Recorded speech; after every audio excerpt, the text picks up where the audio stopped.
तक हमने दशम स्कंद तक बात किया, तो आज 11वें स्कंद तक स्टार्ट करेंगे। तो 11वां स्कंद बहुत ही विशेष है। तो 11वां स्कंद विशेष क्यों है?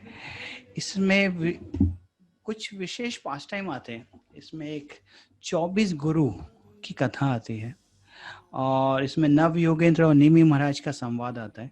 नव योगेंद्र और निमि महाराज और भगवान इस संसार से अपनी लीला को समेट कर अपने धाम वापस जा रहे हैं। तो विशेष करके ये 5 टाइम्स यहाँ पर आते हैं। इसको कैसे ये अनफोल्ड होते हैं इसको देखते हैं। दशम स्कंद के अंत में हमने देखा कि भगवान ने सारे असुरों का इस संसार से वध कर दिया। भगवान ने जरासंध का वध कर दिया। भगवान ने शिशुपाल, दंतवक्र और अनेक राक्षसों का वध करा। और भगवान ने कौरवों पांडवों के युद्ध के द्वारा जितने भी कौरव थे जो अधर्मी थे उनका नाश किया। जरासंध के द्वारा 17 बार उसकी सेना का वध किया। तो इस तरीके से भगवान ने इस संसार के जो लोड था, जो इस संसार में पाप बढ़ गया था, उसको समाप्त किया। अगर आपको याद है तो दशम स्कंद के आरंभ में हमने वो देखा था कि कैसे पृथ्वी माँ इस संसार में अपराध होने के कारण, पाप बढ़ जाने के कारण ब्रह्मा जी के पास जाती है और बोलते हैं कि हे ब्रह्मा जी को एड्रेस करते हुए बोलते हैं कि धरती पर अनेक पाप बढ़ गया है और मैं उनका भार सहन नहीं कर पा रही। तो ब्रह्मा जी उन सबको लेकर देवताओं के साथ क्षीर सागर के तट पे जाते हैं। तो भगवान बोलते हैं कि आप चिंता मत करिए, मैं शीघ्र ही इस धरती पर अवतार लूंगा और आपके जो भार है उसको कम करूंगा। तो अभी हम देखते हैं कि दशम स्कंद में भगवान ने बहुत सारी लीलाएं करी और इस संसार में जितने भी पापी लोग हैं उनका संहार किया। और भगवान ने अनेक लीलाएं करी जिसके द्वारा व्यक्ति इस संसार के जंजाल से मुक्त हो सकता है। भगवान की लीलाओं का स्मरण करके वो अपने धाम, भगवान के धाम वापस जा सकता है। तो ये सब हमने दशम स्कंद में देखा। अभी 11वें स्कंद में हम देखते हैं कि कैसे भगवान इस संसार से लीला समेट कर अपने धाम वापस जाते हैं। तो एक बार की बात है, बहुत सारे मुनि जैसे कि वशिष्ठ, विश्वामित्र, अत्रि, अंग्री और कश्यप, ये सब द्वारका में आए थे और द्वारका में वसुदेव के कुछ यज्ञ वगैरह कर रहे थे। उसके बाद जो यदुवंशी बच्चे हैं उन साधुओं से मजाक करने के लिए एक प्रश्न पूछते हैं। कभी कभी इस संसार में हम लोग भी देखते हैं कि लोग बचपने में साधुओं का मजाक बना देते हैं। बोलते हैं इन साधुओं के पास हमको नहीं जाना, अरे इनको कुछ नहीं आता है, इनको फालतू के नहीं जाना चाहिए, ऐसा लोग मजाक बना देते हैं अज्ञानता पर। तो भगवान ये लीला कर रहे हैं। तो उस समय हम देखते हैं कि जो यदुवंशी बच्चे होते हैं वो सांबा को, जो जामवती के पुत्र हैं, सांबा को साड़ी पहनाकर और साधुओं के पास लेके जाते हैं और बोलते हैं, हे मुनिवर, हे साधु गण, इस सुंदरी के पेट में क्या है आप बता सकते हैं क्या? इसको एक पुत्र की आशा है, पुत्री की आशा है, क्या आप बता सकते क्या होगा? ऐसा करके वो साधुओं के साथ मजाक करते। तो साधु कुछ तो सब जानते हैं कि वो समझ गए ये सांबा है और उसको ऐसा ऐसा ये कर रहे हैं। तो साधु क्रोधित होकर उनको शाप देते हैं। बोलते हैं, हे दुष्ट बालक, इस के गर्भ में ना पुत्र है ना पुत्री है और ये एक मूसल को जन्म देगा और वो मूसल तुम्हारे सर्व पूरे वंश का नाश करेगा। ये सुनकर तो सब बच्चे बहुत घबरा गए और डर गए। तो तुरंत उन्होंने सांबा का पेट में जो छुपाया था वो खोला तो देखा एक मूसल निकला। अभी क्या करें, बच्चे बहुत परेशान हो जाते हैं। तो उग्रसेन के पास जाते हैं और उग्रसेन को बताते हैं कि ऐसे ऐसे हुआ है और साधु ने शाप दिया है। उग्रसेन सोचते क्या करें। तो उग्रसेन उस मूसल का चूरा चूरा करके समुद्र में बहा देते हैं और उसका एक टुकड़ा एक मछली खा लेती है। ध्यान से सुनिए, चूरा चूरा करके समुद्र में बहा दिया और उसका एक टुकड़ा एक मछली ने खा लिया।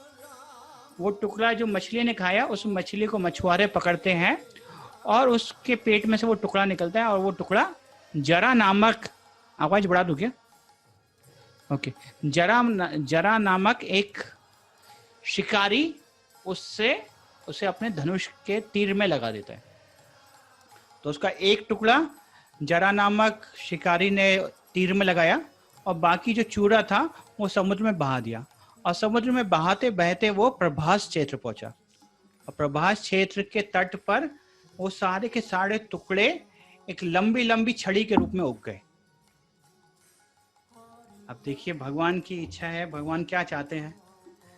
तो यहाँ पर एक शिक्षा हमको मिलती है कि भगवान अपने जो रिलेटिव्स हैं उनको भी साधुओं का साधु के शाप से छोड़ते नहीं है। मतलब वो दिखाते हैं कि अगर कोई मेरा अगर संबंधी भी है, अगर वो साधुओं के प्रति अपराध करेगा तो उसको भी फल भोगना पड़ेगा। फिर सब लोग जब ये भगवान को पता चलता है तो भगवान, सब लोग वहाँ पर अपशकुन देखने लगते हैं, तो सब लोग भगवान को बताते कि ऐसे ऐसे हुआ। तो भगवान को तो सब कुछ पता ही था।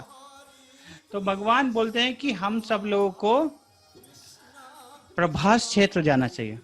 प्रभास क्षेत्र एक पुण्य स्थली है, वहां पर जाकर हमको स्नान करना चाहिए और ब्राह्मणों को दान देना चाहिए। अब देखिए भगवान भी कहाँ लेके जा रहे हैं, कहाँ लेके जा रहे हैं भगवान? प्रभास क्षेत्र।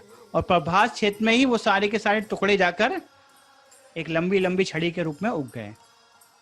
तो ये सब भगवान की ही इच्छा थी, जिसके कारण भगवान ये सब कर रहे थे।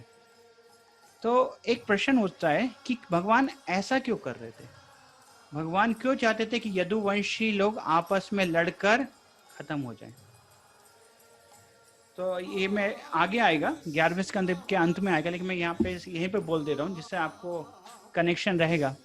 तो फिर यदुवंशी सब लोग प्रभास क्षेत्र में जाते हैं और वहाँ पर जब भोजन करने के बाद कुछ शायद कुछ ड्रिंक पीते हैं, जिसके कारण सबको नशा होता है, और नशे के कारण वो उन छड़ियों को लेकर आपस में लड़ने लगते हैं, और इतना भयंकर युद्ध होता है कि आपस में एक दूसरे का सबका वध कर देते हैं।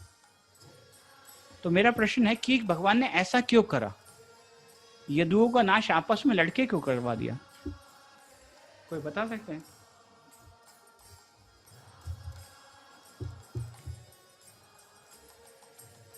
अनम्यूट करिए पहले जिसके उसको बोलना है। ताकि वो आपस में ही लड़े और कृष्ण के साथ भक्ति पूर्वक भगवत धाम जा सके साथ में। ओके, भगवान भी तो जा रहे थे। अच्छा ठीक, हाँ ठीक है, हाँ आधा आंसर ठीक है। और कोई कुछ बोलना चाहते? तो भगवान अपने धाम वापस जाना चाहते थे, और भगवान चाहते थे कि इन सबको भी ले जाएं। और यदुवंशी तो बहुत शक्तिशाली थे। यदुवंशी समय संसार के सबसे ज्यादा शक्तिशाली लोग थे, और उनको कोई हरा नहीं सकता था, उनको कोई मार नहीं सकता था। तो उनको कोई, जब कोई और नहीं मार सकता तो फिर वो स्वयं ही आपस में युद्ध करके मर सकते थे। और दूसरा जो कारण था, जो विशेष कारण था, भगवान अगर उनको यहाँ पे छोड़ के चले जाते तो उनके विरह में ये सबको नाश कर देते। भगवान के विरह में, भगवान की विरह अग्नि में वो सब कुछ को नाश कर देते। इसलिए भगवान उनको आपस में लड़वा कर अपने धाम वापस लेके गए। तो जो जितने भी यदुवंशियों में जो उनके देवता का अंश था, देवताओं के लोक में चला गया, और जो उनके भगवान के धाम से आए थे वो भगवान के धाम में चले जाते। तो ये इसके बीच में और भी कुछ लीलाएं होती हैं। तो भगवान जब ऐसा अपशकुन होने लगते हैं तो फिर उस समय वसुदेव नारद को पूछते हैं। तो भगवान के पिता वसुदेव नारद को पूछते हैं कि आप बताइए मेरा कल्याण कैसे होगा। मैंने तो अपना जीवन में भगवान को, पहले तो मैंने मुक्ति के लिए इच्छा करी थी, और भगवान मुझे दर्शन दिया, और मैं भगवान को एक पुत्र के रूप में मांग लिया, और अभी मैं पूरा जीवन भगवान को एक पुत्र के रूप में सेवा कर रहा हूँ। मेरा कल्याण कैसे होगा, आप मुझे इसके बारे में बताइए। मेरी मुक्ति कैसे होगी, मुझे मुक्ति का मार्ग बताइए। कैसे मैं इस मृत्यु की, इस संसार रूपी भय से, जो कि मृत्यु का कारण है, उससे मैं बच सकता हूँ। ऐसा करके प्रश्न पूछते हैं वसुदेव तो नारद मुनि के। तो नारद मुनि इनको एक संवाद सुनाते हैं। वो संवाद है नव योगेंद्र का और निमि महाराज का। हमने निमि महाराज की कथा दशम स्कंद में नहीं, नवम स्कंद में सुनी थी, जब हम सूर्य वंश और चंद्र वंश की बात कर रहे थे। तो सूर्य वंश में एक राजा थे निमि महाराज, जिनको वैदेही भी बोलते हैं। किसी को याद है क्या कौन थे निमि महाराज? उनका नाम विदेह क्यों पड़ा था? तो एक छोटी सी कथा थी वहां पर। या सीता माता के पिताजी। हाँ, सीता माता के पिताजी जनक महाराज, उनको वैदेही बोलते हैं और इसलिए सीता मैया को वैदेही ही बोलते हैं। और वहां पे हमने सुना था वो पास्ट टाइम की, जब वो एक यज्ञ कर रहे थे तो वशिष्ठ जी उसी समय इंद्र का यज्ञ करने चले गए और इनका यज्ञ के लिए इन्होंने एक दूसरे ब्राह्मण से यज्ञ करा लिया। जब वशिष्ठ जी को पता चला कि निमि महाराज ने दूसरे ब्राह्मण से यज्ञ करा लिया है, तो वो वशिष्ठ जी निमि महाराज को कर्ज कर देते हैं कि आप मर जाइए। और निमि महाराज बोलते हैं, अरे मेरा क्या गलती था, आप पैसे के लिए गए और इंद्र का यज्ञ करने लगे, मेरा यज्ञ छोड़ दिया, मैं भी आपको शाप देता हूँ कि आप मर जाइए। तो दोनों उस समय देह त्याग देते हैं। वशिष्ठ का दोबारा से जन्म होता है, लेकिन निमि महाराज दोबारा से जन्म नहीं लेते। वो बोलते हैं मैं विदेह, मैं दोबारा से जन्म नहीं लेना चाहता, इस शरीर में दोबारा से नहीं आना चाहता, इसलिए उनका नाम विदेह पड़ा। और उनके वंशज में जो राजा आए वो उनको भी विदेह बोलते हैं, और उसी में जनक महाराज आए थे। तो इस तरीके से हम ये देखते हैं कि निमि महाराज एक यज्ञ कर रहे थे, वहां पे नवयोगेंद्र से आते हैं। ये नवयोगेंद्र कौन है? इनकी कथा भी हमने सुनी थी, किसी को याद है ये कौन थे? उनके बारे में ज्यादा कुछ हमने बोला नहीं था, लेकिन हमने बोला था वो 100 भाई थे। 100 भाई में से 81 भाई थे जो कि सन्यास ले लिए, नहीं, जो कि शायद वानप्रस्थ लिए थे, और 9 सन्यासी बने थे। एक भरत महाराज थे और 9 नवयोगेंद्र थे। ये एक क्षत्रिय, ओके ठीक है, ऐसे थे यार, मैं आपको एग्जैक्टली बता देता हूँ। एनीवे, तो उसमें जो हम देख रहे थे, ब्रह्मा जी के पुत्र थे। ब्रह्मा जी के वंश ब्रह्मा जी स्वयंभू मनु के 2 पुत्र, उत्तानपाद, प्रियव्रत। उत्तानपाद के 2 पुत्र थे, उत्तानपाद के 2 पुत्र थे, और प्रियव्रत के पुत्र थे अग्निधर के पुत्र थे नाभि के पुत्र थे भरत महाराज। ये नाभि के पुत्र थे ऋषभदेव, और ऋषभदेव के 100 पुत्र थे, जिसमें एक भरत महाराज थे और नवयोगेंद्र थे। तो ये नवयोगेंद्र जो कि सदैव बहुत ही मतलब लाइक चतुष कुमार के समान है, जो कि पूरे संसार से विरक्त हैं और वो कोई कपड़े भी नहीं पहनते और इस संसार के कल्याण के लिए उधर उधर ट्रैवल करते रहते। तो वो नवयोगेंद्र निमि महाराज के यज्ञ में पहुंचते हैं। तो निमि महाराज उनको रिसीव करके बहुत ही खुश होते हैं और बहुत ही आनंद में उनको प्रश्न पूछते हैं। यही प्रश्न पूछते हैं कि 9 प्रश्न पूछते हैं, 9 लोगों को 9 प्रश्न पूछते हैं, और वो एक व्यक्ति एक का आंसर देता है। अगर आपके पास भागवतम है तो अगर आप भागवतम खोलेंगे तो उसमें द्वितीय अध्याय में अगर आप देखेंगे 21वां श्लोक 11:2:21 मिला।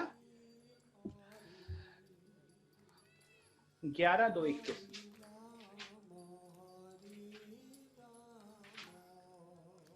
तो उसमें आपको मिल गया, तो फिर मैं पढ़ता हूँ। उसमें 9 के नाम दिए, कवि हरि अंतरिक्ष प्रबुद्ध पिप्पलायन अविहोत्र द्रुमिलिश्चमस्कर भाजना। ये 9 ऋषि थे, नवयोगेंद्र थे। उन 9 के 9 नाम है, कवि हरि अंतरिक्ष, प्रबुद्ध पिप्पलायन, अविहोत्र, द्रुमिल, चामस, कर भाजन। ये 9 के 9 सिंहासन पे बैठते हैं और उनको निमि महाराज प्रश्न करते हैं, और 9 प्रश्न करते हैं, बहुत ही महत्वपूर्ण प्रश्न है, और उनका उत्तर एक व्यक्ति देता है।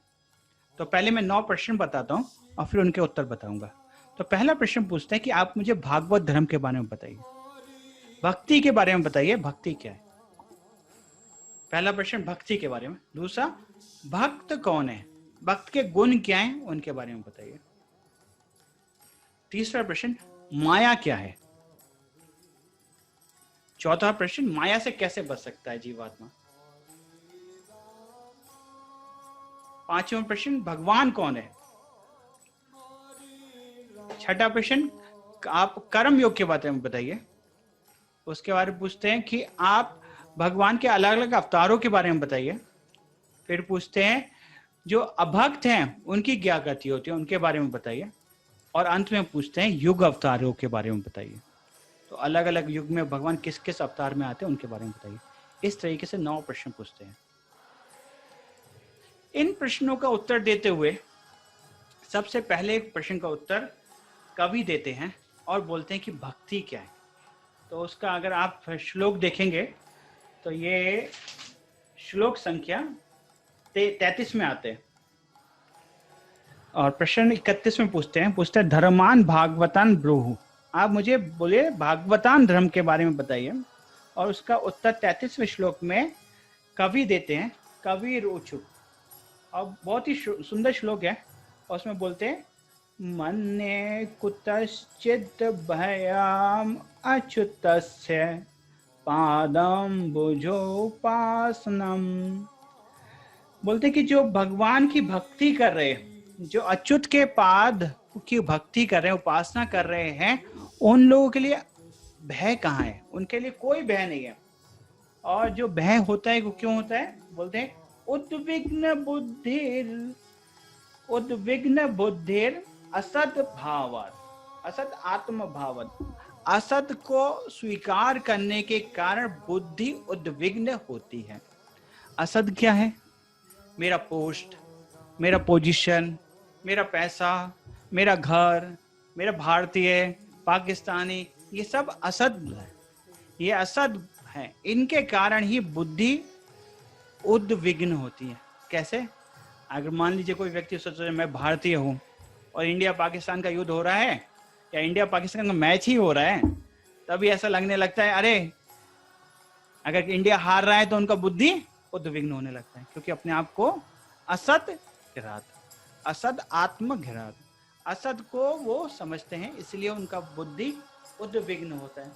तो ये जितना भी भय है उसका कारण क्या है। असत को ग्रहण करना, इसलिए उनका बुद्धि उद्विग्न होता है। लेकिन अगर हम अच्युत के पादम बुझ को उपासना कर रहे हैं वो बेस्ट है। तो भक्ति का जो अगर पूछा प्रश्न क्या था, भागवत धर्म क्या है, किसके द्वारा हम भगवान को प्राप्त कर सकते हैं। तो बोलते हैं सिंपल अच्युत पादाम भोजम उपासना। अच्युत के पाद जो कमल के समान चरण है उनकी उपासना करना ही भक्ति का बहुत ही सरल उपाय है। ये कवि बोल रहे हैं और निमि महाराज को बोल रहे हैं। और निमि महाराज, ये कवि और निमि महाराज का जो संवाद हो रहा है कौन बोल रहे हैं। नारद मुनि बोल रहे हैं वसुदेव को। और नारद मुनि और वसुदेव का संवाद हो रहा है वो कौन बोल रहे हैं। परीक्षित महाराज को बोल रहे हैं सुखदेव गोस्वामी। तो इस तरीके से देखिए वो सारी के सारी कन्वर्सेशन को एज इट इज टेलीकास्ट करते हैं। तो जैसा वर्ड टू वर्ड गौर कृष्ण महाराज बोलते हैं कि शब्द एक जैसा है, शब्द जैसा बोला था एग्जैक्टली वैसा का वैसा ही बोल देते हैं। अभी दूसरा प्रश्न पूछते हैं कि कैसे। अच्छा इसमें एक और भी है, बहुत सारा था, सॉरी मैं भूल गया। हाँ फिर वो बोलते, इसमें एक और प्रश्न था ना कि भक्त कौन है, माया क्या है और माया से वो बच कैसे सकता है। तो ये अगर 37वां श्लोक देखेंगे 37 श्लोक, ये 37 श्लोक बहुत सारे लोग बोलते हैं कि भागवतम का सबसे ज्यादा इंपॉर्टेंट श्लोक है। भयाम द्वितीय अभिनिवेशिता। भय का क्या कारण है, वही बोलते हैं द्वितीय अभिनिवेश। जो द्वितीय अभिनिवेश, हम अपनी बुद्धि को द्वितीय, हम अपने आप को शरीर मानकर और इस शरीर से संबंधित चीजों को अपना मानकर इस संसार में भय में पड़ जाते हैं। अभी मान लीजिए कोई भी सोचता है ये मेरा नौकरी है, ये मेरा नौकरी है और मेरा नौकरी है, और सोचता है कि अरे नौकरी चला जाएगा तो भय भय भय, तो इसलिए उसका भय लगने लगता है। तो लोग बोलते हैं कि अरे ठीक है आप नौकरी का चिंता मत करिए, शिक्षा ज्ञान प्राप्त करिए। ज्ञान रहेगा तो नौकरी मिल जाएगा, स्किल्स डेवलप करिए, लेकिन वो अपने आप को स्किल से आइडेंटिफाई करता है, लेकिन कुछ समय में स्किल्स भी चेंज हो जाते हैं, टेक्नोलॉजी चेंज हो जाती है, फिर उसको भय लगने लगता है। तो इस संसार की हम किसी भी चीज में अगर बुद्धि को अभिनिवेश कर रहे हैं तो हमको वो भय में डालती है। और क्या होता है उससे? विप्रिया। और हम अपने आप को शरीर मानते हैं, और जो शरीर से संबंधित दुख है, बुढ़ापा, बीमारी, मृत्यु, उनका भय, और विस्मृति, हम अपना भगवान से संबंध भूल जाते हैं। तो फिर उसका सॉल्यूशन क्या है?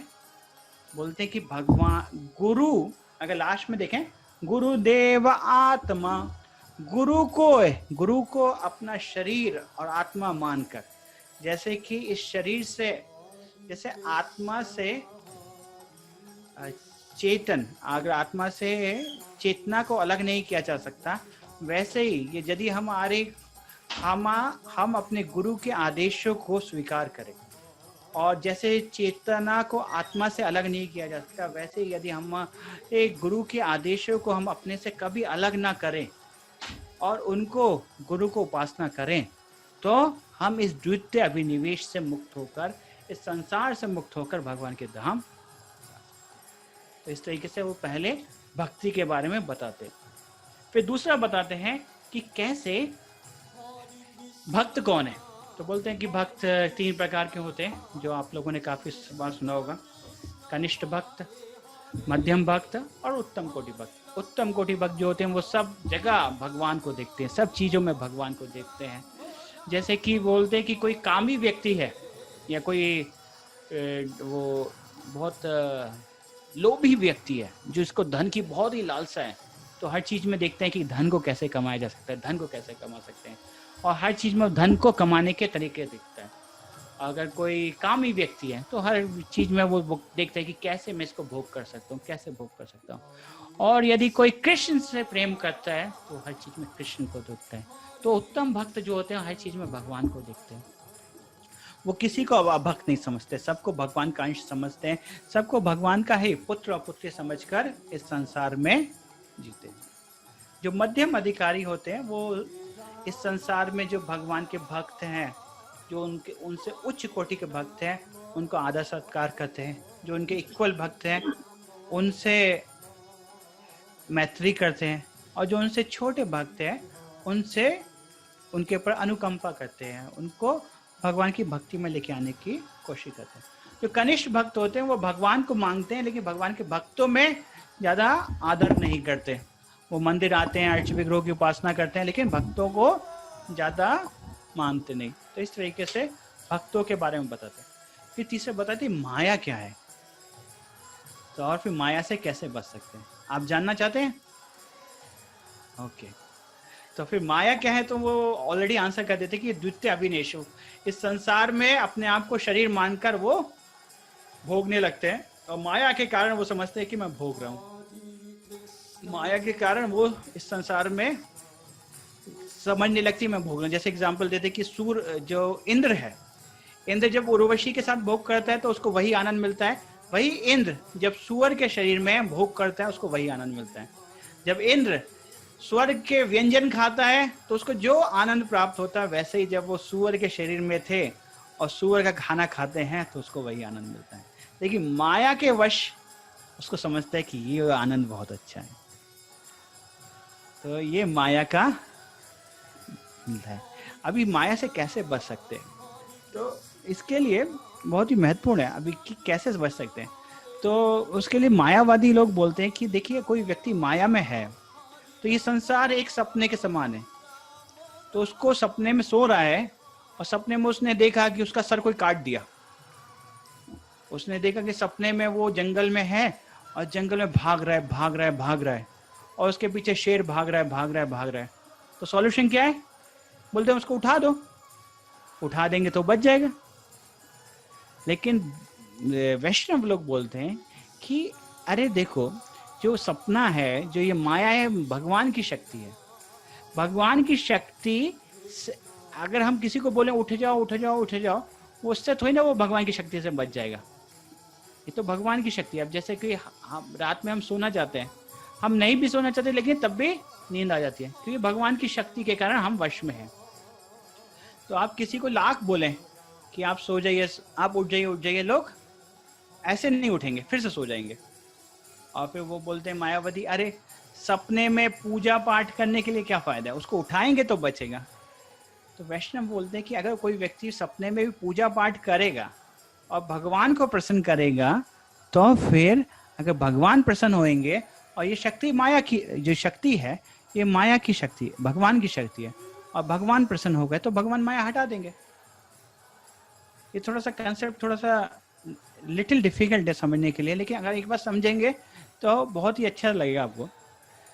तो दोबारा से मैं बताने की कोशिश करता हूँ। यस, क्या प्रश्न पूछिए आप। प्रश्न नहीं था, तो मैं अभी कुछ दिन आगे पढ़ रहा था, वो प्रभुपाद का भगवद गीता में था, तो बता रहे थे कि माया को हराना, अगर माया को कोई बोलता है कि हम हरा सकते हैं, तो भगवान के हराने के बराबर है।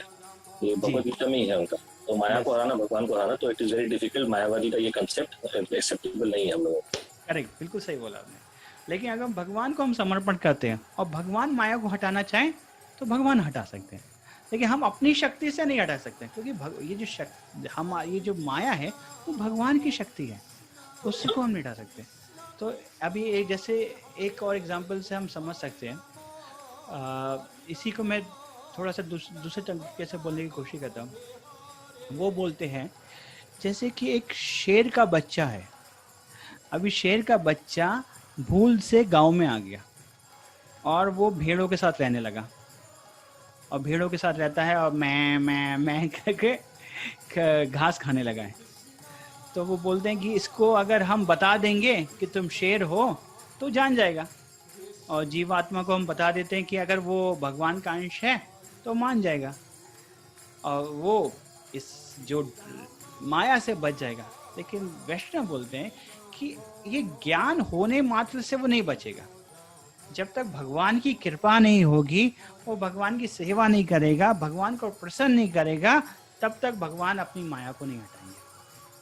अगर जब तक उसकी इच्छा भगवान को प्रसन्न करने की नहीं है, जब तक वो अपने आप को सुधरेगा नहीं, तब तक भगवान माया को हटाएंगे नहीं। ये चीज हमको बहुत ही अच्छे समझना है।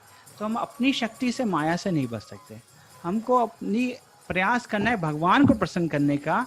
हमको एक सिंसियरली, जैसे एक बच्चा है, बच्चा सोचे कि मैं अपनी शक्ति से माता पिता से दूर भाग जाऊं और एग्ज़ाम के लिए ना पढूं और माता पिता को ना बताऊं, तो उसको नहीं बच सकता है। कुछ समय के लिए हो सकता है बच जाए भौतिक जगत में, लेकिन अगर वो सिंसियरली है, अगर वो माता पिता के आदेशों को पालन करता है, तो माता पिता जो चाहेंगे, जो वो जो चाहेगा माता पिता दे देंगे, उसको पूरा फ्रीडम दे देंगे।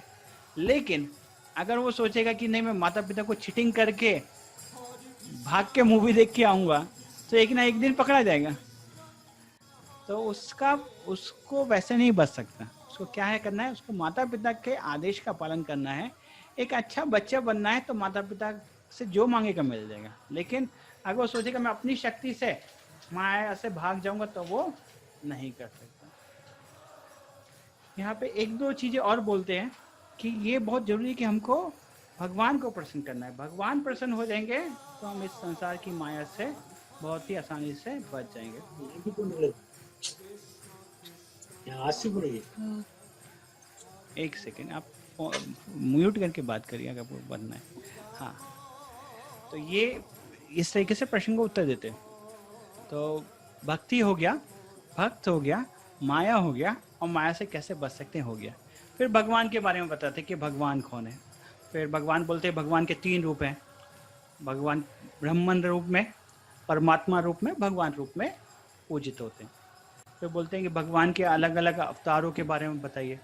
तो भगवान के अलग अलग अवतार, जो अलग अलग गुण अवतार, पुरुष अवतार और लीला अवतारों के बारे में बताते हैं। बहुत सारे अवतारों के वहाँ पर नाम बताते हैं। बोलते हैं कि इस संसार में कोई व्यक्ति पूरी, अगर सारे कणों को गिन ले, अगर पूरे जो पृथ्वी है उसको चूर चूर करके सारे कणों को गिन ले और उनका काउंटिंग कर ले, तो ये संभव है। लेकिन अगर कोई भगवान के अवतारों की गिनती कर ले तो संभव नहीं।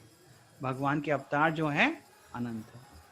फिर बोलते कि जो भक्त नहीं है उसमें बोलते दो तरह के लोग हैं, जो अज्ञानतावश भगवान का भक्ति नहीं कर रहे, और दूसरा जो जानबूझकर भगवान की अवहेलना कर रहे हैं। तो बोल रहे जो जानबूझकर भगवान की अवहेलना कर रहे हैं वो नरक में जाते हैं और वो अनेक बहुत कष्ट भोगते हैं।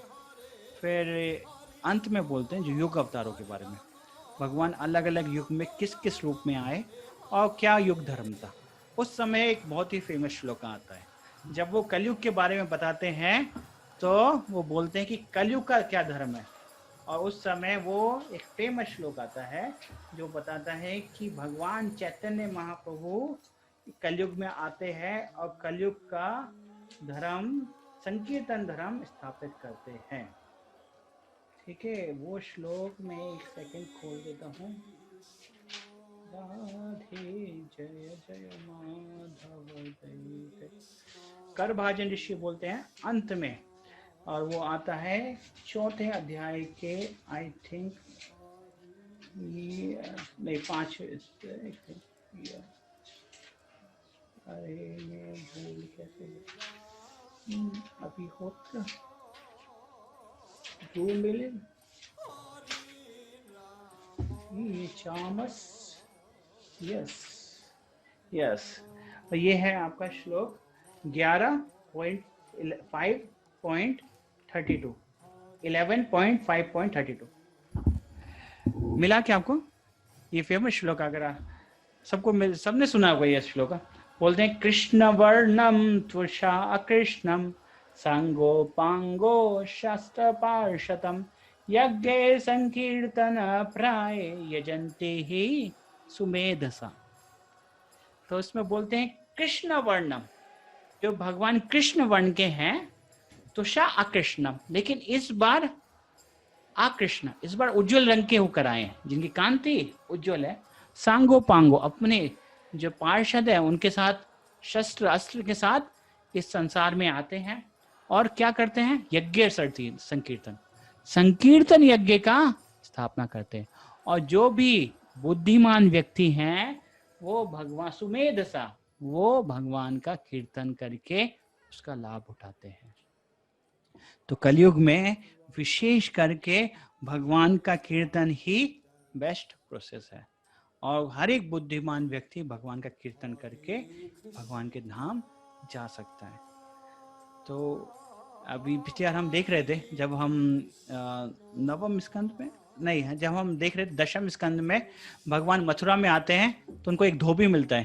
तो हमने बताया था यही धोबी वही है जो राम लीला में था, वही कृष्ण लीला में आया, वही चैतन्य महाप्रभु की लीला में आया। और चैतन्य महाप्रभु ने उनके ऊपर कितना कृपा करा। भगवान राम ने तो उसको रिजेक्ट कर दिया, कुछ मतलब नहीं। कृष्ण ने उसको थप्पड़ मारा और उसको मृत्यु कर दिया। चैतन्य महाप्रभु ने क्या दिया? चैतन्य महाप्रभु ने क्या दिया उस धोबी को? कोई बता सकते हैं? वो हरि नामा बता रहे थे सर। हाँ, कृष्ण प्रेम ही दे दिया, हरि नाम दे दिया, और उसको इतना कृष्ण प्रेम दे दिया कि वो कृष्ण कृष्ण कृष्ण कृष्ण गौरंगा गौरंगा गौरंगा ही बोलने लगा। तो भगवान चैतन्य महाप्रभु इतने कृपालु हैं, इतने दयालु हैं कि ऐसे व्यक्ति को भी प्रेम दे देते हैं। तो बोलते हैं कि चैतन्य महाप्रभु सबसे ज्यादा महावदन्य है, उस संसार के सबसे ज्यादा दयालु भगवानों में से एक है। और हम लोगों का सौभाग्य है कि भगवान श्री कृष्ण ब्रह्मा जी के एक दिन में एक बार आते हैं, और वो इसी चतुर्युग में आए थे, इसी मनवंतर के इसी चतुर्युग में आए थे, और जस्ट नाउ वो गए हैं और अभी कलयुग स्टार्ट हुआ है। कलयुग स्टार्ट होने के बाद चैतन्य महाप्रभु आए हैं और इस संसार में कलयुग का धर्म संकीर्तन धर्म स्टैब्लिश किया है। और अभी चैतन्य महाप्रभु को गए हुए केवल करीब 500 वर्ष ही हुए हैं। तो हमारा बहुत ही सौभाग्य है कि हम इस समय इस धरती पे हैं और भगवान के संकीर्तन मिशन में भाग ले सकते हैं। तो भगवान का नाम लेना है, कुछ नहीं करना है। आप कोई खाते हुए पीते हुए नहाते हुए कुछ भी कर रहे हैं, बस भगवान का नाम लीजिए और कुछ भी नहीं करना है। हमारे राधा गोविंद महाराज बोलते हैं, अरे जब जल से स्नान कर रहे हैं उसके साथ मंत्र से भी स्नान करना चाहिए। बोले मंत्र स्नान क्या है? अरे नहाते हुए हरे कृष्णा कीर्तन करिए, गाइए। अरे जो कहीं नहीं गा सकते उनको बाथरूम में गा लेना चाहिए। अभी इसमें एक श्लोक आएगा, अरे मैं भूल गया उस श्लोक का, विलज्जया। जिसको भगवान बोलते कि आपको बिना किसी लज्जा के भगवान का कीर्तन करना चाहिए, संकीर्तन करना चाहिए, और उसमें कुछ सोचना चाहिए नहीं चाहिए कि कोई क्या सोचेगा कहीं नहीं सोचेगा। अरे लोग इस संसार, अभी तो कलयुग में लोग लड़के लड़की इधर घूमते रहते हैं, कुछ शर्म नहीं करते, लेकिन लोगों को भगवान का नाम लेने में शर्म क्यों आना चाहिए? तो फिर मंदिर में प्रणाम करने में क्यों शर्म आना चाहिए? उसमें कोई शर्म नहीं होना चाहिए। तो सौभाग्य की बात है, इसमें तो आनंद होना चाहिए, गर्व होना चाहिए भगवान का नाम लेने का। लोगों को तिलक लगाने में शर्म आती है। मैं सुना है कि लोग बोलते हैं अरे तिलक लगाएंगे तो लोग क्या कहेंगे, और ये माला लटकाएंगे तो लोग कहेंगे अरे साधु हो गए हो, सन्यासी हो गए हो, माला लटका रहे हो। तो इसमें कोई शर्म की बात नहीं है, तो सौभाग्य की बात है।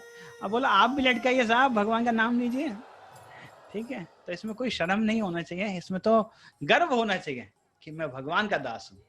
ये जैसे कोई सौभाग्यवती स्त्री होती है, अपना सौभाग्य सिंदूर से लगाती है कि मैं पतिव्रता स्त्री हूँ, वैसे ही ये जो चिन्ह है जो हम तिलक लगाते हैं, ये हमारा सौभाग्य दर्शाता है कि मैं कृष्ण का दास हूँ। और ये कृष्ण के जो चरण है हम अपने माथे पर धारण करते हैं, और ये तुलसी भगवान के चरणों पर हम अर्पित करते हैं, और ये माला हम भगवान का नाम कर रहे हैं, संकीर्तन कर रहे हैं। अरे भगवान इसमें कोई भी शर्म नहीं होनी चाहिए, और इसको गर्व से लेना चाहिए, ठीक है। एनीवे, जितना कर रहे हैं उतना करिए, और करने की कोशिश करिए। तो ये हम देखते हैं कि इस तरीके से निमि महाराज को 9 प्रश्नों के उत्तर नवयुगेंद्र देते हैं, और ये नारद मुनि वसुदेव को बोलते कि आप चिंता मत करिए, आपने क्या तो जीवन धन्य है, आपने तो भगवान को अपने पुत्र के रूप में प्रेम किया है, और सदैव भगवान का स्मरण किया है। आप भगवान का उसी तरीके से पूजन करते रहिए, भगवान को उसी तरीके से स्मरण करते रहिए, और आप इसके बाद भगवान के धाम स्वतः ही चले जाएंगे। तो ये इस तरीके से हम देखते हैं 4था, 5वां, 6ठा अध्याय समाप्त होता है। 7वें अध्याय में अभी विशेष लीला होता है। उद्धव कृष्ण के पास जाते हैं और बोलते हैं कि हे भगवान, आप इस शाप को पलट सकते हैं, आप चाहें तो साधु के शाप को पलट सकते हैं, लेकिन आप उनके शाप को विफल नहीं कर रहे, और आप सबको लेकर प्रभास क्षेत्र जा रहे हैं। अवश्य ही आप इस संसार से अपनी लीला समाप्त करके अपने धाम लौटना चाहते हैं। तो भगवान बोलते हैं हाँ, एक्चुअल में अभी ब्रह्मा, शिव, सारे देवता भी यहाँ पर आए थे, और मुझे बोले कि भगवान आप जिस उद्देश्य के लिए संसार में अवतार लिए थे वो उद्देश्य पूर्ण हो गया है, अगर आप चाहें तो अपने धाम वापस लौट सकते हैं। ऐसा कहते हुए भगवान को बोल रहे हैं, लेकिन रो रहे हैं। तो राधा गोविंद महाराज बोलते हैं कि जैसे एक पिता है, वो अपनी पुत्री की विदाई करता है तो रोता है, लेकिन तब भी विदाई करता है। तो पिता रोता है ना विदाई करते समय, लेकिन विदाई भी करता है लेकिन रोता है। वैसे देवता लोग बोल रहे हैं कि भगवान आप चाहें तो अपने धाम चले जाइए, लेकिन बड़े दुख से के साथ बोल रहे हैं। क्यों? क्योंकि भगवान जो है इस समय दर्शन दे रहे हैं। भगवान के दर्शन वैसे नहीं होते उनको, लेकिन जब भगवान मनुष्य रूप में इस धरती पे है तो सब लोग उनका दर्शन कर पा रहे हैं। और विशेष करके मनुष्य रूप में जब भगवान हैं तो हम उनसे प्रेम कर सकते हैं। कैसे? जो एक कुत्ता है कुत्ते से प्रेम करता है, एक बिल्ली बिल्ली से प्रेम करता है, भगवान विशेष रूप से मनुष्य रूप में जब धरती पे हैं तो हम उनसे प्रेम कर सकते हैं। तो मनुष्य रूप में है ना, तो इसलिए बहुत ही सरलता से हम अपने आप को भगवान से संबंध करके उनसे प्रेम कर सकते हैं। तो देवता लोग वहाँ पर बहुत ही 13 श्लोकों में बहुत ही सुंदर प्रार्थनाएं करते हैं, और उन प्रार्थनाओं के बाद भगवान उद्धव को बोलते हैं कि हाँ, अभी मैं इस संसार से जाना चाहता हूँ, और यही इच्छा है सारे देवताओं की। उनकी इच्छा के लिए मैंने ये प्लान किया है, जिसके कारण साधुओं ने उनको हम सारे यदुवंशियों को शाप दिया है, और उसके बाद हम सब भगवान के धाम चले जाएंगे। तो उद्धव वहाँ पर बहुत ही सुंदर भगवान को बोलते हैं कि इस संसार में आपकी माया से मुझे डर नहीं लगता। क्यों? क्योंकि आपकी माया से मैं आपका ध्यान करके, आपका इस नाम का स्मरण करके आपकी माया से मैं बच सकता हूँ, आपकी शरणा लेके मैं आपकी माया से बच सकता हूँ। लेकिन मुझे केवल एक चीज से डर लगता है, क्या? कि मैं आपका विरह नहीं सहन कर सकता, आपका विरह नहीं सहन कर सकता, मैं आपसे दूर नहीं रह सकता। तो भगवान आप जा रहे हैं तो आप मुझे भी ले जाइए। तो भगवान तो विशेष लीला करते हैं। भगवान बोलते हैं कि उद्धव, मेरे को एक विशेष कार्य आपसे पूरा कराना है। आपको याद है उद्धव तीसरे स्कंद में आए थे और उद्धव और विदुर मिलते हैं और विदुर उनसे पूछते हैं, याद है किसी को? हाँ, तो ये वही उद्धव है। यहाँ पे जब कृष्ण से मिलने के बाद कृष्ण उनको बोलते हैं कि आप नर नारायण ऋषि के पास जाइए, और रास्ते में वो विदुर को मिलते हैं और उद्धव बोलते हैं कि एक्चुअल में जब भगवान मुझे बोल रहे थे उस समय मैत्रेय भी थे, आप मैत्रेय के पास जाके ज्ञान प्राप्त करिए, मैं नर नारायण ऋषि के पास जा रहा हूँ। तो यहाँ पे ये कनेक्शन है। ये क्लियर है क्या आपको? Okay, thank you. तो फिर यहाँ पर भगवान बोलते हैं कि मैं सारी जगह गया, मैं सुतल लोक में गया, मैं वैकुंठ में गया, मैं इंद्र लोक में गया, इंद्र से मिला, सब जगह मैं मिल गया, लेकिन मुझे बद्री का आश्रम में नहीं जा पाया, वहाँ पर नर नारायण ऋषि को मुझे मिल नहीं पाया। तो आप मेरा एक काम करिए कि नर नारायण ऋषि को पास जाइए और ये ज्ञान दीजिए, उसके बाद आप मेरे पास आ जाइएगा। तो उद्धव क्या करते हैं, लेकिन तब बोलते हैं कि आप को मैं ये ज्ञान देता हूँ। और फिर बोलते हैं कि उस समय उद्धव बोलते हैं कि मैं कैसे त्याग करूँ, इस संसार की चीज़ों को त्याग करना आसान नहीं है, इस संसार की चीज़ें बहुत मुश्किल से कोई त्याग कर सकता है। आप बोल रहे कि बहुत आसानी से छोड़ दो और समदृष्टि हो के संसार में रहो, आपके जाने के बाद मैं कैसे समदृष्टि रहूँगा, कलयुग आएगा, मेरे लिए नहीं है पॉसिबल। तो भगवान उनको बहुत ही सुंदर उपदेश देते हैं। भगवान बोलते हैं, भगवान एक इंसिडेंट कोट करते हैं कि बोलते कि एक बार यदु महाराज को दत्तात्रेय मिलते हैं और यदु महाराज दत्तात्रेय को बोलते कि आप कैसे इतने जो अवधूत ब्राह्मण थे वो एक ही जगह अजगर वृत्ति में पड़े हुए थे, लेकिन उनका जो शरीर था बहुत हस्त पुष्ट था, कुछ काम नहीं कर रहे थे।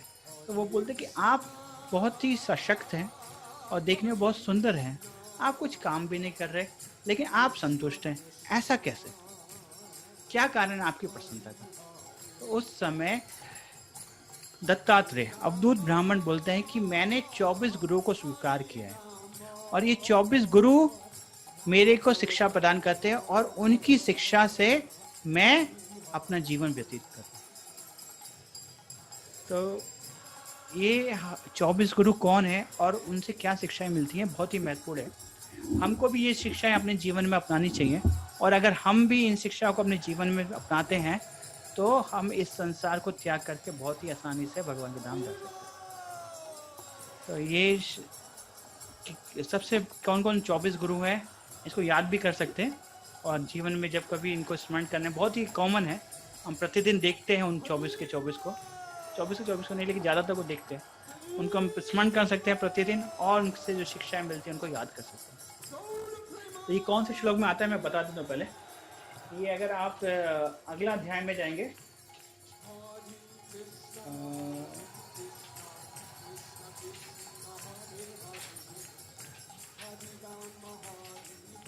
हाँ, 7वें अध्याय का श्लोक संख्या 33 और 34, 11, 7, 33 और 34। ओके, तो सबसे पहले राधा गोविंद माँ जी एक बोलते कि इस संसार में त्याग करने में क्या परेशानी है। त्याग करना तो बहुत सरल है, आदमी एक दिन खाता है अगले दिन त्याग करता है, और त्याग नहीं करता है तो फिर परेशानी है। सुबह सुबह अगर त्याग ना करे तो फिर दिन भर लोड रहता है, बोलता है नहीं तो दवाई खा के त्याग करना पड़ता है। तो त्याग करना तो बहुत ही सरल है, त्याग करना तो नेचुरल है, ना त्याग करना मुश्किल है। तो फिर देखते हैं कि कैसे हम लोग ये संसार को त्याग करके और भगवान के धाम जा सकते हैं इन 24 गुरु की शिक्षा से। तो पहला है, बोलते हैं पृथ्वी। तो ये श्लोक मैं पढ़ देता हूँ पहले। 33वां श्लोक है, पृथ्वी वायु आकाशम अपो अग्नि चंद्र वायु। तो ये 5 पंच महाभूत हैं, पृथ्वी, वायु, आकाश, अपो, अग्नि, चंद्र और वायु, 5 महाभूत और सूरज और चंद्र। ठीक है, 7 हो गए। उसके बाद है कपोत, अजगर, सिंधु, ये 3, 10 हो गए। अभी 5 जो है, जो 5 इंद्रियों के कारण एक 5 जानवरों के नाम दिए गए जो कि हमको फंसा देते हैं संसार में, वो हैं, बोलते हैं पतंगो मधुकृत गजा, मधुहा हिरणो मीना, फिर पिंगला कुकरई अर्भक कुमारी शर्ककृत सर्प उणनाभि सुपेक्षकृत। इस तरीके से 24 हैं। इसको याद करने का भी मैं तरीका बताता हूँ आपको। पहले एक एक करके इन सब की व्याख्या कर देता हूँ। बोलते पृथ्वी, पृथ्वी से मुझे क्या शिक्षा मिलती है? बोलते हैं पृथ्वी से मुझे शिक्षा मिलती है सहनशीलता की। पृथ्वी से शिक्षा मिलती है सहनशीलता की। आप लिख सकते हैं, बहुत ही इंपॉर्टेंट है ये शिक्षाएं। सहनशीलता कैसे? बोलते पृथ्वी के ऊपर लोग क्या कुछ नहीं करते, 1 नंबर 2 नंबर सारे करते हैं, लेकिन पृथ्वी जो है उसका प्रतिकार नहीं करती। तो वैसे ही हमको कोई कुछ कहे, हमको उसका प्रतिकार नहीं करना चाहिए, ना वाणी से, ना मन से, ना शरीर से। राधा गोविंद महाराज एक देखिए, राधा गोविंद महाराज की क्या विनम्रता है। बोलते हैं एक दिन मैं अपने शिष्यों के साथ कहीं बैठा था, एक शहर से शायद दूसरे शहर जा रहे थे, तो देववश एक कुत्ता आया और 1 नंबर करके महाराज के ऊपर चला गया। महाराज ये कथा में बता रहे, और बोलते कि वो शिष्य जाता है और उसको ढूंढता है कुत्ते को मारने के लिए। तो मैं बोला अरे क्या फायदा है, मैं जाके स्नान करके आ गया। अरे वो देववश है, वो इस संसार के गुणों के वश में करा है, तो मुझे उसका थोड़ी ना प्रतिकार करना चाहिए। कुत्ता अगर मेरे ऊपर 1 नंबर कर दिया तो थोड़ी ना मैं उसके ऊपर 1 नंबर करूंगा। तो संसार में कोई व्यक्ति देववश मेरे ऊपर अगर कुछ उल्टा सीधा करता है तो क्या मैं उसके साथ उल्टा सीधा करूं? तो बोलते हैं कि जैसे पृथ्वी सहनशील है, वैसे ही मुझे इस संसार में सहनशील होना चाहिए। फिर बोलते हैं कि कोई व्यक्ति यदि पागल है और कुछ उल्टा सीधा बोले वो पागल है इसलिए बोल रहे हैं, तो क्या मैं भी उसको उल्टा सीधा बोलूंगा? नहीं, वो पागल है। अगर मैं भी उसको उल्टा सीधा बोलूंगा तो मैं भी तो पागल हो जाऊंगा। तो फिर इस संसार में यदि कोई देववश किसी पागलपन के कारण अगर कोई मुझे उल्टा सीधा बोलता है, तो मुझको उसको उल्टा सीधा बोलने की जरूरत नहीं है। और ये शिक्षा मुझको किससे मिलती है? किससे मिलती है? पृथ्वी से। हाँ, धन्यवाद। मैं क्या कभी कभी मुझे लगता है कि कोई सब लोग सो नहीं गए, इसलिए पूछ लेता हूँ। धन्यवाद। तो पृथ्वी से ये शिक्षाएं हमको मिलती है। दूसरी शिक्षा और मिलती है, पृथ्वी से और शिक्षा मिलती है। बोलते हैं कि पृथ्वी के 2 रूपांतरण हैं, एक पर्वत और दूसरा वृक्ष। वृक्ष जो है सदैव दूसरों के उपकार के लिए कार्य करते हैं। कोई व्यक्ति उनको काट भी दे तो कटने के बाद भी उसको लकड़ी देते हैं, फल देते हैं। तो इस संसार में कोई व्यक्ति हमको कुछ भी करे, लेकिन हमारा जो शरीर है, हमारा जो कुछ भी है, वो दूसरों के हित के लिए होना चाहिए। दूसरों के कभी हमको अहित के बारे में नहीं सोचना चाहिए। कोई हमको मारे, तोड़े, कुछ करे, लेकिन हमको दूसरों का कल्याण करना चाहिए। उसके लिए एग्जाम्पल देते हैं, बहुत ही सुंदर एग्जाम्पल है, मेरा फेवरेट एग्जाम्पल है। बोलते हैं कि चावल को कूटा जाता है, धान से चावल निकालने के लिए उसको कूटते हैं, पटकते हैं, फिर उसको बॉईल करते हैं, पॉलिश करते हैं, बॉईल करते हैं। लेकिन चावल कभी ये नहीं सोचता कि जिसके पेट में जाऊंगा उसका पेट खराब कर दूंगा। तब भी वो जिसके पास जाता है उसका कल्याण करता है। बोलते हैं कि इस संसार में कोई हमारा कुछ करे, अरे कुछ भी करे, कोई चावल के समान तो नहीं करेगा ना। और कोई कुत्ते के समान 1 नंबर भी करे, या फिर पागल आदमी की तरह कुछ हमारे ऊपर बोले, तो हमको वो सब करने की जरूरत नहीं है।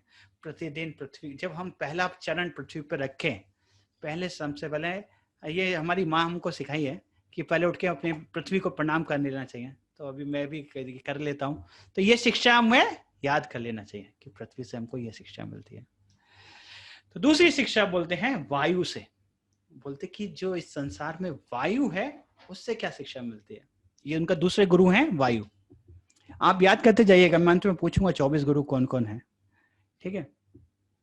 तो दूसरे जो है वायु से बोलते कि वायु जो है हमारे अंदर जो प्राण वायु है, वो हमको शिक्षा देती है कि हमको प्राण वायु से हम जीवित रह सकते हैं।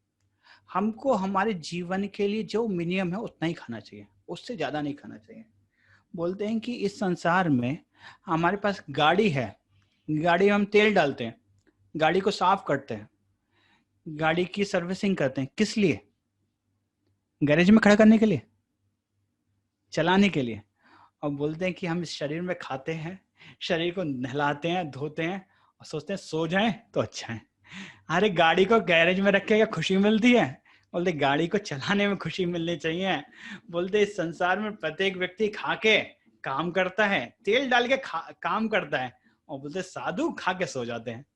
बोलते कि साधुओं को खा के कभी नहीं सोना चाहिए और सेवा करना चाहिए। और बोलते कि शरीर जैसे कार का उपयोग है चलाने में, वैसे शरीर को भगवान ने दिया, इसको हमको प्रयोग करना चाहिए भगवान की सेवा में। इसको इधर उधर हमको वेस्ट नहीं करना चाहिए, और जितना मिनिमम है उतना खाकर हमको काम चला लेना चाहिए। इस तरीके से ये दूसरा शिक्षा देते हैं, ये वायु से। और एक और संतोष, वायु संतोष। और एक और शिक्षा देते हैं कि जो वायु है वो अनासक्त होती है। वायु कहीं एक जगह रुकती नहीं। बोलते हैं कि वायु एक जगह रुकती नहीं, एक जगह से दूसरी जगह। वो बागान में भी जाती है, गंदी जगह भी जाती है, सब जगह जाती है, लेकिन कहीं एक जगह रुकती नहीं। वैसे ही जो साधु हैं वो कहीं एक जगह रुकते नहीं, वो सब जगह ट्रेवल करते रहते हैं, एक जगह से दूसरी जगह, एक जगह से दूसरी जगह, वैसे ट्रेवल करते। तो वो आसक्त नहीं होते किसी चीज की जगह, ऐसे ही रहना चाहिए। अगर एक साधु एक जगह रुक गया तो फिर वो रुकता पानी के समान है, तो अच्छा नहीं है। तो उसको बहते रहना चाहिए, एक जगह से दूसरी जगह जाते रहना चाहिए। और एक और शिक्षा मिलता है वायु से, ठीक है, वो शिक्षा है कि जैसे कि जो गंध है, गंध वो है पृथ्वी का गुण है। जब हम पांच तत्वों की बात करते हैं, हर एक तत्व के अलग अलग गुण है, जैसे स्पर्श, गंध, रूप। तो जो गंध है वो पृथ्वी का गुण है, लेकिन हमको लगता है जब वायु चलती है तो हमको लगता है कि ये वायु का जो गंध है वायु का गुण है, लेकिन वास्तव में गंध जो है स्पर्श का गुण है। फ्रेग्रेंस जो है वो फ्रेग्रेंस जो है, गंध जो है वो पृथ्वी का गुण है, लेकिन ये प्रतीत होता है कि वायु का गुण है, लेकिन वास्तव में ये उसका नहीं है। तो वैसे ही जब आत्मा इस देह में रहता है, और देह का धर्म है जन्म, मृत्यु, बुढ़ापा, बीमारी, लेकिन जब आत्मा इस देह में रहता है तो उसको लगता है कि जो देह के धर्म है वो मेरे धर्म है। वैसे ही जैसे कि गंध है जो ऐसा लगता है वायु का धर्म है, लेकिन वायु का धर्म नहीं है, वो पृथ्वी का धर्म है। वैसे ही जो ये चेंज है, दुख, भोग, दुख, शोक, ये सब जो है शरीर के धर्म है, लेकिन हम लोग उसको आत्मा का धर्म मान लेते हैं, बिकॉज उसको अभिन्न नहीं कर पाते। तो इस तरीके से ये शिक्षाएं हमको वायु से मिलती हैं। पहला कि हमको संतोष होना चाहिए, जो मिला उसमें खाना चाहिए, उसमें हमको संतोष करना चाहिए, जितना मिला उतने में संतोष कर लेना चाहिए। दूसरा कि हमको एक जगह रुकना नहीं चाहिए, आसक्त नहीं होना चाहिए। तीसरा कि हमको समझना चाहिए कि शरीर का क्या धर्म है और देह का क्या धर्म है। जैसे कि गंध जो है वो पृथ्वी का धर्म है, लेकिन हम उसको वायु का धर्म समझ लेते हैं, बिकॉज वो उसके साथ में रहता है। फिर वो बोलते हैं जो आकाश है, तीसरा गुरु है, बोलते हैं आकाश। बोलते हैं आकाश को कभी कोई काट नहीं सकता, और आकाश सर्वत्र है। बोलते हैं कि भगवान वैसे ही सर्वत्र हैं, और भगवान को कोई काट नहीं सकता। भगवान सब चीजों में सर्वत्र हैं, और भगवान छिंद नहीं होते, भगवान कटते नहीं है, लेकिन भगवान सब चीजों में है। इस तरीके से ये तीसरा गुरु बोलते हैं। फिर चौथा गुरु जो है वो भी बहुत महत्वपूर्ण है, वो बोलते हैं जल। बोलते कि जल जो है इस संसार में सब चीज को स्वच्छ कर देता है, स्वच्छ कर देता है। तो वैसे ही साधु का जो जीवन है, साधु जिस किसी के संपर्क में आते हैं उसको स्वच्छ कर देते हैं, उसको पवित्र कर देते हैं। और जो जल का जो शब्द होता है, जब जल एक जगह से दूसरी जगह गिरता है तो उसका जो जल होता है बहुत ही मधुर होता है। वैसे साधुओं के जो वाणी होती है बहुत मधुर होती है, शुद्ध करने वाली होती है, स्निग्ध होती है, शीतलता प्रोवाइड करती है। और वैसे ही गुण साधुओं के होते हैं, और वैसे ही गुण हमको अपने जीवन में अपनाने चाहिए। कैसे? कि हम लोगों को पवित्र करने में मदद करें, हम लोगों को शीतलता दें, हम लोगों को मधुरता दें, हम लोगों को स्निग्धता दें। इस तरीके से जल से हमको ये गुण प्राप्त होते हैं। फिर बोलते हैं अग्नि से बहुत अच्छे गुण बोलते हैं। अग्नि बोलते हैं कि अग्नि जो है, अग्नि को जो दिया जाए उसको पूरा रूप में भस्म कर देती है। तो जैसे कि हमको बोलते हैं कर भाजन, जो हाथ में मिला उतना ही खा लेना चाहिए, जो उधर में आया उतना ही हमको रखना चाहिए। ये नहीं कि हमारे लॉकर में कुछ रखा, घर में कुछ रखा, एक घर में इतना रखा, दूसरे घर में इतना रखा, तीसरे घर में इतना रखा। जितना जरूरत है उतना हमको स्वीकार करके जीवन जीना चाहिए, क्योंकि हम ज्यादा अभिनिवेश करेंगे तो क्या होगा, भय होगा। तो इसी कारण भय होता है, क्योंकि हम द्वितीय अभिनिवेश बहुत सारी चीजों में अभिनिवेश करते हैं, इस कारण से हमको बहुत ज्यादा भय होता है। और ये एक और गुण है अग्नि में, अग्नि को जैसा मिलता है वैसा स्वीकार कर लेता है। ऐसा नहीं कि मुझे रसमलाई चाहिए, लड्डू चाहिए, सूखा मिला तो उसको भी स्वीकार कर लेता है। कभी फीस्ट मिला, कभी ना फीस्ट मिला, कभी मिला नहीं मिला, जैसा मिलता है उसको वैसा ही स्वीकार कर लेता है।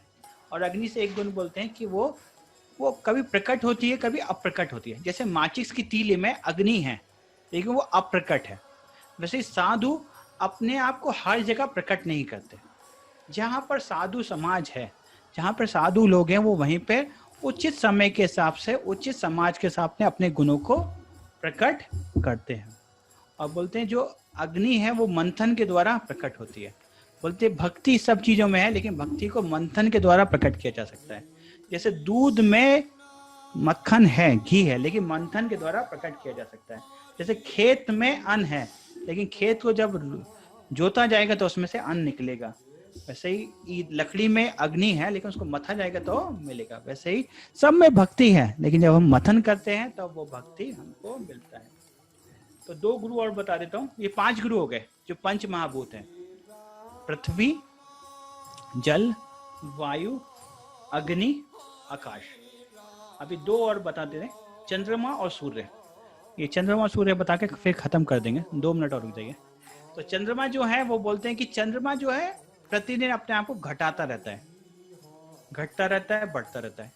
और ये घटना बढ़ना जो है क्या है, एक्चुअल में चंद्रमा का जो प्रकाश पड़ रहा है, सूरज का जो प्रकाश पड़ रहा है चंद्रमा के ऊपर, वो घट बढ़ रहा है। लेकिन चंद्रमा का आकार तो वही है ना, चंद्रमा का आकार वही है, लेकिन चंद्रमा की जो कलाएं हैं वो घट बढ़ रही है। तो वैसे ही आत्मा चेंज नहीं होती। क्या चेंज होता है, शरीर चेंज होता है। तो इस संसार की जो अलग अलग शरीर की अवस्थाएं वो चेंज होती हैं, लेकिन आत्मा चेंज नहीं होती। यह गुण हमको चंद्रमा से पता चलता है। तो हमको जब हम देखते हैं कि हमारा शरीर चेंज हो रहा है या कोई व्यक्ति का चेंज हो रहा है, हमको समझना चाहिए कि वो केवल शरीर का चेंज है, आत्मा का चेंज नहीं है।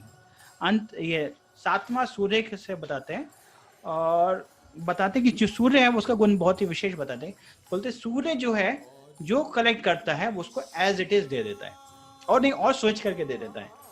तो सूरज इस संसार से जल को वेपराइज करता है और जल को वर्षा के रूप में दे देता है, स्वच्छ करके दे देता है। वैसे ही साधुओं को और राजाओं को वैसा होना चाहिए कि जो कुछ भी वो समाज से लें उसको और बढ़ाकर समाज को वापस दे दें, उसको अपने लिए कुछ नहीं रखना चाहिए। इस तरीके से हमने 7 गुरुओं की कथा आज देखी। कल को हम बाकी बचे हुए गुरुओं की कथा देखेंगे। तो आप चाहें तो उसको पढ़ के आ सकते हैं, ये बहुत ही अच्छी कथा है, आपको भी आनंद देंगी और हमको भी बोलते हुए बहुत आनंद हो रहा है। चलो आप लोग देखी, कोई प्रश्न पूछ सकते हैं, नहीं तो कभी कल को कंटिन्यू करेंगे। प्रभु खेत में अन्य आपने जो बोला वो कैसे आप उसको ये करेंगे? कौन सा प्रभु जी? अपनी अग्नि के बारे में जब बता रहे थे ना, तो आपने बोला कि खेत में जैसे अन्य है, तो खेत में मतलब जैसे लकड़ी में जो माचिस का आपने तीली बताया कि उसमें आग है, अग्नि है, पर वो प्रकट नहीं होता है। हाँ, तो वो बोलते कि जो लकड़ी में है अग्नि अप्रकट है, लेकिन जब उसको आपस में रगड़ा जाता है तो अग्नि प्रकट होती है। तो बोलते हैं जैसे दूध में घी है, जब दूध को मथा जाता है तो घी आता है। वैसे बोलते हैं जो जमीन है उसमें अन्न है, लेकिन जब जमीन को जोता जाता है तो उसमें से अन्न निकलता है। तो बोलते हैं कि जमीन जोत के जब बीज लगाएंगे तब भी अन्न निकलेगा, नहीं तो नहीं निकलेगा।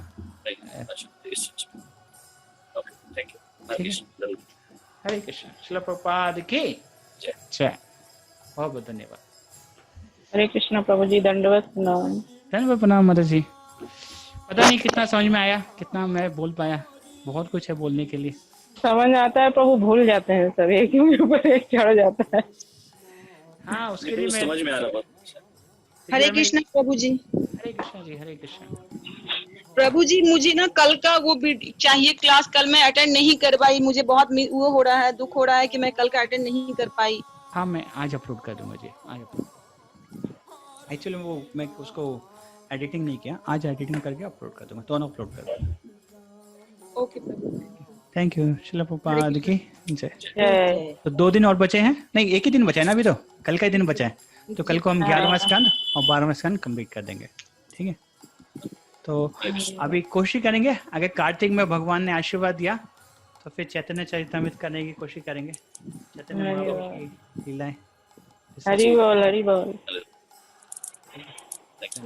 प्रभु आप लोगों को अभी मंदिर में बाहर जाने दे रहे हैं क्या, वो दामोदर इसके लिए अभी नहीं परमिशन है ना? अभी इस महीने में तो अलाउड नहीं है, शायद इस महीने के बाद दामोदर हाँ मंथ में, हाँ दामोदर मंथ में शायद हो जाएगा प्रभु अलाउड, परमिशन मिल जाएगा। अच्छा ठीक है, तो फिर प्रभु दामोदर का 1-2 दिन अगर फ्री रखिएगा तो हम लोग करवाते थे। हाँ अवश्य कोशिश करेंगे। जी जी। हरे कृष्ण। हरे कृष्ण।